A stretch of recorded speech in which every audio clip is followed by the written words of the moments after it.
आज कुरुक्षेत्र के circuit house में सांसद नायब सिंह सैनी और विधायक सुभाष सुधा द्वारा एक प्रेस वार्ता का आयोजन किया गया। इस प्रेस वार्ता में जहां सांसद नायब सिंह सैनी, विधायक सुभाष सुधा, भाजपा जिलाध्यक्ष रवि बतान, महामंत्री सुशील राणा, रविंद्र सांगवान, मीडिया प्रभारी विनीत क्वात्रा सहित भाजपा के अनेक पदाधिकारी, कार्यकर्ता और नेता मौजूद रहे। वहीं सांसद नायब सिंह सैनी ने केंद्र सरकार द्वारा और राज्य सरकार द्वारा प्रस्तुत किए गए बजट में कुरुक्षेत्र लोकसभा क्षेत्र को क्या क्या मिला, इसके बारे में पत्रकारों द्वारा पूछे गए प्रश्नों की विस्तार से जानकारी दी। आप खुद ही सुनिए उन्होंने पत्रकारों द्वारा पूछे गए प्रश्नों के किस प्रकार उत्तर दिए। निर्मला सीतारमण ने तो अपने पिटारे से बहुत बड़ी सौगात देश को दे दी है, लेकिन कुरुक्षेत्र के सांसद नायब सिंह सैनी कुरुक्षेत्र के लिए क्या लेकर आए हैं?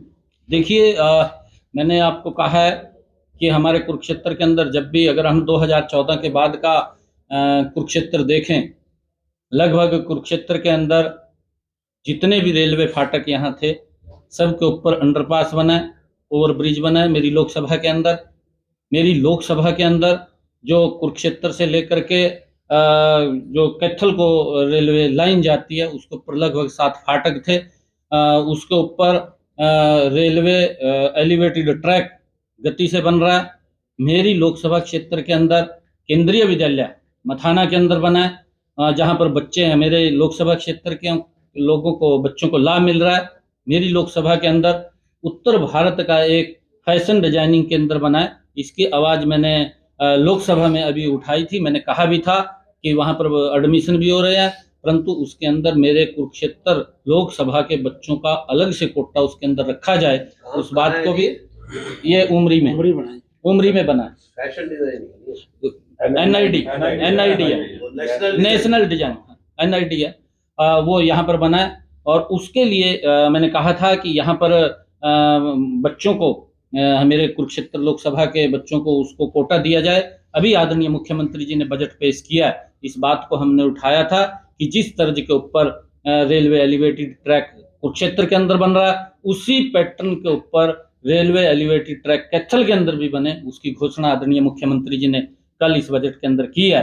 और जो हरियाणा का बजट भी आदरणीय मुख्यमंत्री जी ने प्रस्तुत किया है, काबिल तारीफ है।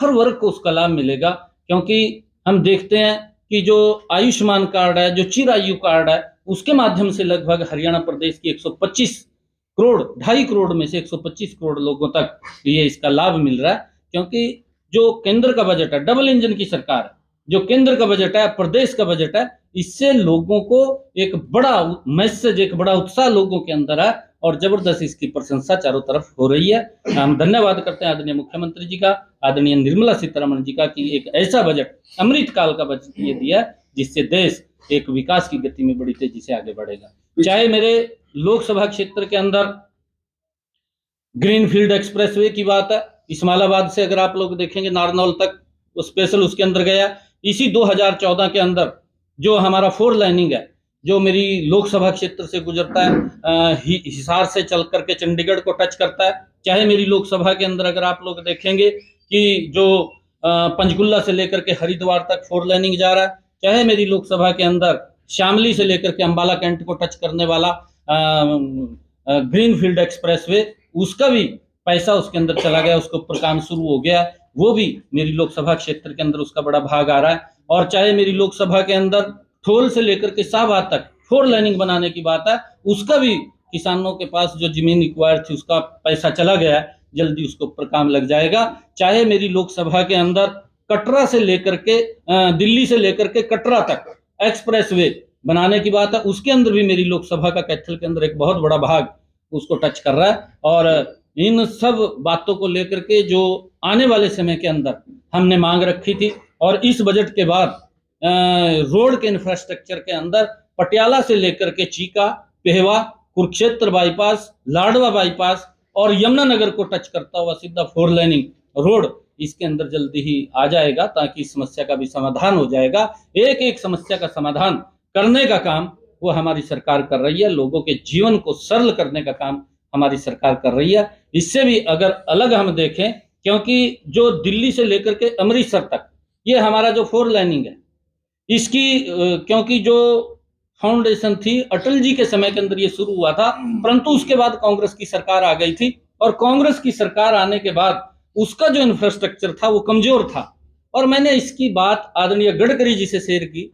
गडकरी जी को कहा कि इस रोड के ऊपर क्योंकि भारी वाहन चलते हैं और लोडेड वाहन चलते हैं, लोडेड वाहन होते हैं, अगर नजदीक लगते हैं तो उसका खतरा है। और उसको लेकर के उन्होंने इंजीनियर की एक टीम भेजी और टीम भेज करके इसको चेक करवाया और चेक करवा करके मैंने एप्लीकेशन आदरणीय गडकरी जी को दी थी। 550 करोड़ रुपया इसका मंजूर किया। और अगर आप देखेंगे कि दिल्ली से लेकर के अमृतसर तक जो भी ये इसकी साइड की कमजोर फाउंडेशन थी उसको मजबूत करने का काम लगातार जारी है और उसके ऊपर काम चल रहा है। 550 करोड़ रुपए दिया उसके ऊपर। बहुत सारे ऐसे कार्य हैं जिन कार्यों के ऊपर जो भी समस्या यहाँ की होती है उस समस्या को हम उठा करके लोकसभा के अंदर करवाने का काम करते हैं। और जो ये बजट आया, इस बजट के अंदर भी बहुत बड़ा भाग मेरी लोकसभा क्षेत्र के लोगों को मिला है, चाहे हरियाणा प्रदेश का बजट और चाहे हमारे केंद्र का बजट है। श्री कृष्ण आयुष विश्वविद्यालय मेरे लोकसभा क्षेत्र के अंदर बना है और मेरी लोकसभा क्षेत्र के अंदर भगवान वाल्मीकि संस्कृत विश्वविद्यालय मेरी लोकसभा के अंदर बना है। मेरी लोकसभा के अंदर जो आदरणीय मुख्यमंत्री जी ने पीछे घोषणा की थी कि हर जिला के अंदर हम मेडिकल कॉलेज बनाएंगे और उसी पैटर्न के ऊपर केंद्र ने इस बजट के अंदर प्रावधान किया। कैथल के अंदर भी हमारा मेडिकल कॉलेज बन रहा है और उसके साथ साथ नर्सिंग कॉलेज की भी घोषणा उसके अंदर की है। उसका भी लाभ मेरे लोकसभा क्षेत्र हाँ सर, उसके लिए देखिए मैंने उस बात को मैंने आपको कहा है कि हम समय समय के ऊपर इन बातों को उठाते हैं और सरकार के ध्यान में इन सब बातों को लगाते हैं। हमने इस बात को भी उठाया था कि कुरुक्षेत्र से लाडवा होते हुए सीधे डायरेक्ट यमुनानगर हरिद्वार को एक लाइन जुड़नी चाहिए, उसको हमने लोकसभा के अंदर उठाया था। और एक बड़ा अब की बार मैंने जो कहा है कि 2442 करोड़ रुपए का जो 7 टाइम ज्यादा है बजट ज्यादा इस वर्ष देने का काम किया। परंतु जितने भी हमारे रेलवे स्टेशन है उन सब का जीर्णोद्धार होगा और जितनी नई रेलवे लाइनें चल रही हैं उनको भी मजबूती से आगे बढ़ाने का काम होगा। क्योंकि एक रेलवे लाइन करनाल से मेरी लोकसभा क्षेत्र से होकर के गुजर रही है जो सीधी यमुनानगर को जोड़ेगी, उसकी मैंने अभी पीछे आवाज उठाई थी और उसके ऊपर भी जल्दी ही वो काम इस बजट के अंदर होने वाला है। चालू आपने एनआईडी की बात करी। एनआईडी एक बहुत प्रेस्टिजियस इंस्टीट्यूशन है इंडिया का। वहां पे अभी तक उसको खुले मुझे लगता है कि 10 साल होने को जा रहे हैं, क्योंकि वो कांग्रेस टाइम में उसका उद्घाटन हुआ था। और नहीं कांग्रेस टाइम ना अरे मेरे पास फिगरें हैं सारे सर, मेरे पास उसकी एक फिगर है। वो आनंद शर्मा है, आप मौके पे थे। लेकिन अरे सर मेरे को मालूम है 2012 के अंदर, एक मिनट मैं बता देता हूँ, वो कंट्रोवर्सी नहीं है कब हुआ था। मेरा कहना ये है कि आपने उसको पूरी तरह से स्टडी किया। बिल्कुल। आज तक उसमें आपको पता है कि नहीं है, आज तक उसमें डिप्लोमा चल रहा है। नहीं देखिए आपने कभी डिग्री की मांग उठाई है वहां? जो सबसे ज्यादा प्रेस्टिजियस है उसकी डिग्री है, डिप्लोमा इतना प्रेस्टिजियस नहीं है। पोस्ट ग्रेजुएशन उसकी बहुत प्रेस्टिजियस है, उसकी क्या मांग उठाई है या आपने किसी लेवल पे उसको स्टडी किया है अभी उसमें क्या हो रहा है? नहीं, बिल्कुल। सेकंड, आपने हिसार के एयरपोर्ट की बात करी है। हरियाणा की असेंबली में पिछले एक हफ्ते से हिसार का एयरपोर्ट ही गूंज रहा है। ये सुधा जी को पता होगा। अभय चौटाला ने क्लियर कट ये कहा है कि सेंट्रल गवर्नमेंट के एविएशन मिनिस्टर ने लोकसभा में ये कहा है कि वहां कोई एयरपोर्ट नहीं बन रहा है। उसके बावजूद भी आज आप कह रहे हो कि वहां एयरपोर्ट बन रहा है। क्या वो बन रहा है? बन रहा है। मेरा सवाल ये है। बन रहा है, वहाँ पटरी भी बन गई है, ऐसा नहीं है। वो जो कोई लोकसभा के एविएशन मिनिस्टर कोई प्रस्तावित नहीं, वो मैंने भी देखा है जो उन्होंने भेजा है। परंतु इसका हरियाणा सरकार ने केंद्र के अंदर प्रस्ताव भेज रखा है कि हमारे यहाँ पर दिल्ली के नजदीक, और केंद्र भी ये चाहता है क्योंकि दिल्ली का जो इंदिरा गांधी एयरपोर्ट है उसके ऊपर भारी दबाव है ट्रैफिक का। उस दबाव को कम करने के लिए, क्योंकि जेवर के अंदर नोएडा के अंदर एक एयरपोर्ट बना है, दूसरा उसका एक्सटेंशन ये हिसार के अंदर उसकी पटरियां भी बन रही हैं, उसका काम चालू हो रहा है। परंतु उसके अंदर जो भी बात है वो मैंने देखा है, वो जो उन्होंने ऑफिशियली एक जो लेटर भेजा है वो हमने देखा है, परंतु उसके ऊपर काम चल रहा है। हरियाणा सरकार का प्रस्ताव वहाँ पर गया हुआ है। और दूसरा जो आपने एनआईडी की बात की है, एनआईडी 2012 के अंदर उसकी जमीन उमरी गांव ने दी थी, आपके पास होगा वो सारा, मैंने देखा है उसको। उमरी गांव ने वो जमीन दी थी पंचायत को, और उसके बाद जब बीजेपी की सरकार 2014 में आई, उसके बाद उसके ऊपर काम चालू हुआ। नहीं, जमीन फाउंडेशन पहले रखा फाउंडेशन पहले रखा गया था, फाउंडेशन तो रखा और बिल्डिंग भी बन चुकी थी, कॉलेज भी आ गया था। अरे लेकिन सर, ये है कि स्टेट जब मैं- ये 2014 की सरकार जो आई है उसमें उसकी जो है ना वो अलॉटमेंट। देखिए अब आप कहेंगे भी सांसद जी क्या बात कर रहे हैं। नहीं नहीं, हम कोई गलत थोड़ी कह रहे हैं, नहीं, हम मैं तो आपसे आपको जनरल बात कर रहे हैं, मैं आपको ताकि जरूर, आपकी नॉलेज भी ठीक हो जाए, हमारी भी ठीक बिल्कुल हो जाए। बिल्कुल, मैं आपको नॉलेज की बात ही बता रहा हूँ ना जी। कांग्रेस का ये हालात थे, मान ले आज फाउंडेशन रख दिया, जमीन तो पंचायत की थी, पैसा कोई खर्च नहीं हुआ, हरा करके उन्होंने पत्थर रख दिया, पत्थर ही रख दिया, कोई जोर तो नहीं लगा। उसका बजट का प्रावधान नहीं किया। बजट का प्रावधान कब हुआ? 2014 के बाद उसका बजट का प्रावधान हुआ, और बजट का प्रावधान हुआ तो उसके ऊपर काम चला। कांग्रेस की तो ये सोच रही है, जब भी कोई मान ले ये बजट सेशन आता था या कोई भी वो जाते थे, वहां पर जाकर के पत्थर टेक देते थे, उद्घाटन कर देते थे। अगला जब वोट मांगने का समय आता था, वहां जाकर मिट्टी की ट्रैली गिर देते, लभी काम चालू हो गया। चलो सर, मेरा और सवाल फिर- ये नहीं, नहीं, मेरा मैं- सवाल ये है, मेरा सवाल ये है कि क्या आप वहां पे ग्रेजुएट और पोस्ट हाँ, ये बिल्कुल आपकी बात है, ये बिल्कुल करोगे? जेन्युइन बात है आप। मेरा सवाल ये है, हाँ बिल्कुल, अभी तक वहाँ डिप्लोमा चल रहा है पिछले 10 साल। इस बिल्कुल आपने जो बात कही है, मेरा आप सबसे निवेदन भी है, कभी कभार चाय पीने के लिए जरूर आया करो, आपके जैसे सुझाव मिले। ये सुझाव हमारे पास आ जाए, मैं आपको बता रहा हूँ, ये सुझाव आने चाहिए। एक मिनट मेरे पास, चाय तो हम हमेशा पी लेंगे आगे, पर ये बहुत सुझाव आपके आ जाए, परंतु जो आपने ये पोस्ट ग्रेजुएट की क्लासों की बात की, ग्रेजुएट पहले तो ग्रेजुएट पोस्ट ग्रेजुएट की जो बात की आपने, क्योंकि मैंने इस बात को उठाया था क्योंकि हमारा कोटा कुरुक्षेत्र का उसमें नहीं है, मैंने देखा था। सैनी साहब डिप्लोमा चल रहा है अभी वहाँ, वो आ जाएगा सारा का सारा, धीरे धीरे करके आ रहा है। आप उसके अंदर मैंने क्योंकि कोटे की बात अगर करी। अगर वहाँ डिग्री आ गई ना जी, क्षेत्र में तो उद्योगपतियों की भीड़ लग जाएगी जी जी जी जी, वो उसके लिए धीरे क्योंकि धीरे डिजाइनिंग ही वहां से होगा हाँ, सारा। जो आपने कहा है उसको आगे बढ़ाने का। फैशन डिजाइनिंग तो एक जी, इतनी सी चीज है, इतनी सी, ये तो एक हाँ जी, मात्र वो तो एक इतना बड़ा इंस्टीट्यूट है। इस बात को उठाएंगे, कि जितने भी ऑल इंडिया लेवल पे बड़ी इंडस्ट्रीज है उनकी डिजाइनिंग करता ये है। यहाँ करता है। सांसद डिजाइनिंग का महोदय, मतलब ये है कि कैसे वो इंफ्रास्ट्रक्चर, कैसे मशीनें हाँ बनेंगी, जी। वो ये इंस्टीट्यूशन है। सांसद फैशन का महोदय, इससे हाँ कोई जी। संबंध नहीं। अभी आप बजट में क्या मिला कुरुक्षेत्र को? ये जो आपने तारीफ सुनाई है, ये तो पीछे हो ये तो पुरानी बात है। इस बजट में क्या मिला, मेरा ये सवाल है कुरुक्षेत्र सीधी बात तो यही थी। सर, एक तो मैंने आपको बताया अभी जो वर्ल्ड लेवल का जो यहाँ पर हमारा स्टेशन बनेगा, उसका नाम इसके अंदर आएगा। अच्छा सॉरी, और एक दूसरा- आपको टोक दो, एक मिनट। दूसरा हमने जो स्टेशन की जहां तक बात है, अगर आपने ध्यान दिया हो, सुधा जी को भी पता होगा, स्टेशन के बाहर बहुत साल पहले एक मॉल बना था और उसमें कम से कम 3 करोड़ रुपए खर्च हुए थे। उसका क्या किया आपने?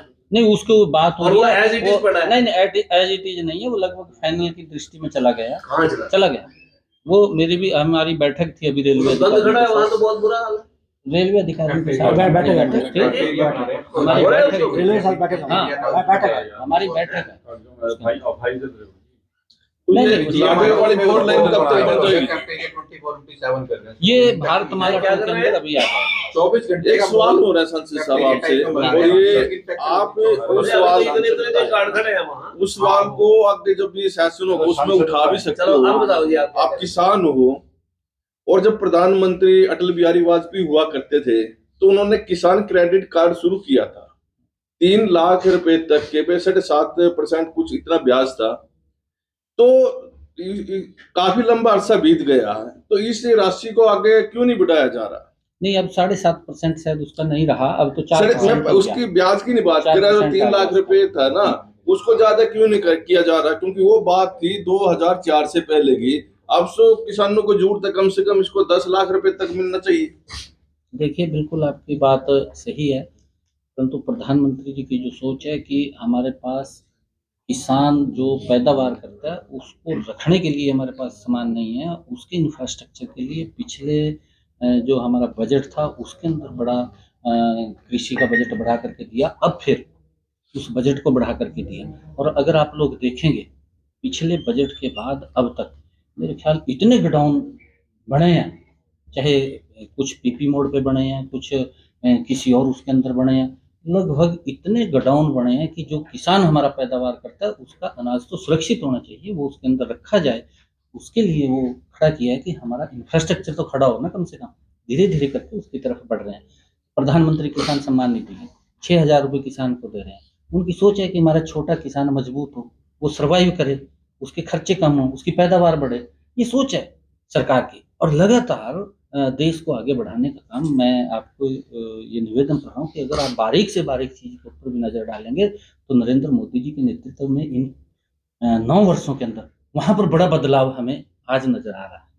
ये जबरदस्त तरीके से वो बता रहे थे भाई साहब, आपने क्या रखा, क्या मिला, सीधी सी बात। इस बजट की बात थी ना जी, बजट की ये जो बात बजट हो रही जो थी, आप देख रहे हैं तो चल रहे हैं आगे। जितनी मैंने चीजें इसके अंदर आपके सामने रखी हैं, उसके अंदर हर चीज के अंदर मेरी लोकसभा क्षेत्र के अंदर बड़ा लाभ लोगों को मिलेगा। हर एक एक आइटम के अंदर जो भी मैंने बोला, महिलाओं की बोल दिया मैंने, युवाओं की बोल दिया मैंने, उसके अंदर किसान की बोल दिया, कैथल के मेडिकल कॉलेज में कितनी व्यापारी सीटें की आ बोल रही हैं? लिया। मेरी लोकसभा क्षेत्र के हर व्यक्ति को उसका कहीं ना कहीं लाभ उसके अंदर मिलेगा। और कैथल के मेडिकल की आप बात कर रहे कितनी हैं, सीट आएंगी कैथल मेडिकल कॉलेज में, कितनी सीट आती है? नहीं देखिए उसके अंदर अभी उसका प्रावधान है कि बनाने को उसकी जमीन भी, अभी मैं कैथल के अंदर से प्रेस में आ रहा हूँ, वहां भी ये क्वेश्चन मेरे से पूछ रहे थे। सीट का तो प्रावधान हो गया होगा, सीट उसके अंदर जितनी भी, क्योंकि क्योंकि जमीन अभी एक्वायर कर ली है रिसेंटली जो और हरियाणा जल्दी में ही 11 कॉलेज खुलने जा रहे हैं, हम्म, उन 11 में 1200 के आसपास सीटें आ रही हैं। कैथल को कितनी सीटें मिल रही हैं? जितना उसका इंफ्रास्ट्रक्चर होगा उस हिसाब से उसके अंदर सीट आ जाएंगी। अभी उसके अंदर मेरे ये ऐसा मैं एक्चुअल आपको नहीं बता सकता कि इतनी सीटें उसके अंदर आएंगी। क्या उसके साथ हॉस्पिटल भी बनेगा? बिल्कुल, उसके अंदर जब मेडिकल कॉलेज है तो हॉस्पिटल होगा। बच्चे जहाँ अप्रेंटिस करते हैं, जहाँ पर तो कब से बच्चे शुरू होगा एक्सपीरियंस उसका करते हैं, उसका मेरे ख्याल से जल्दी इस वर्ष के अंदर, इस सेशन शुरू हो जाएगा, इस एडमिशन वर्ष के होगा? अंदर, क्योंकि इसके अंदर तो इस बार प्रावधान होगा किया एडमिशन? इस वर्ष, क्योंकि जमीन एक्वायर हो चुकी है उसकी और जल्दी ही काम चालू होने वाला है। तो एडमिशन बाद में होगा। सांसद आयुष महोदय, आयुष क्षेत्र की को बात कर रहे थे भाई साहब, पर्यटन की दृष्टि से जो पिछले 4 साल से 12 फरवरी 2019 को जो आधारशिला रखे गए थे प्रधानमंत्री, तो उसके बाद आज तक 4 दीवारी का निर्माण कार्य तक पूरा नहीं। पंचायत से जमीन किसका? आयुष विश्वविद्यालय, आयुष विश्वविद्यालय का विधायक जी बैठे हैं, एक मिनट, विधायक जी बैठे हैं, उसका सारे की सारी डीपीआर तैयार हो गया, उसकी ड्राइंग बन गई है, उसका बजट आ गया, उसका बजट आ चुका है। 4 साल में अरे, निर्माण, देखिए टाइम तो लगता है। पहले आपने ये हाँ, देखिए, हाँ बता दो। मैं उसमें ट्राई करता हूँ। उसमें क्या हुआ था, हमने 100 एकड़ जमीन जो है गांव फतेहपुर से रजिस्ट्रेशन डाल के दी थी सरकार को, वो आपको भी पता है। उसमें लगभग 9-10 एकड़ जो जमीन अभी भी पंचायत की बीच में है। तो पंचायत का हमारे साथ बहुत मीटिंग हो चुकी थी, लेकिन अब जो नए सरपंच है उनसे बात हो गई है, वो जो 9 एकड़ है उसको हम ट्रांसफर कर रहे हैं। और साथ के साथ गवर्नमेंट ने उसका टेंडर भी लगा दिया है, बाउंड्री वाल उसकी हो चुकी है, टेंडर उसका लग चुका है। पहले टेंडर यह था कि स्टेट लेवल पे टेंडर लगेगा और उसके साथ एक स्टेट लेवल की IAS अफसर की, ACS की और इनकी चीफ सेक्रेटरी की कमेटी बनाई गई थी। विश्वविद्यालय ने अपनी कमेटी बना ली थी, 2 कमेटियां बन चुकी थी। अब सरकार ने फाइनल कर लिया है, जो स्टेट लेवल की कमेटी है वही इसको देखेगी। अब स्टेट लेवल की कमेटी इसको देख रही है, उसकी DPR सब कुछ तैयार हो गई है, बहुत जल्दी उसका हम काम शुरू करने वाले। ये कोई टेक्निकल दिक्कत के कारण देरी हो सकती है। टेंडर हो जाएगा और हो गया, हाँ हो गया, हो गया, हो गया, हो गया। हो गया, यही बात हम कह रहे हैं। ये पहली सरकार ऐसी है कि जो पत्थर रखती है वही उद्घाटन कर रही है अपने कार्यकाल के अंदर, पहली सरकार है। नहीं तो पत्थर रखते थे 10-10 साल तक तो वोटें मांगते बीजेपी रहते कार्यालय थे। का उद्घाटन कब करोगे? चाय पिलाओ वही सांसद महोदय, कुरुक्षेत्र में कोई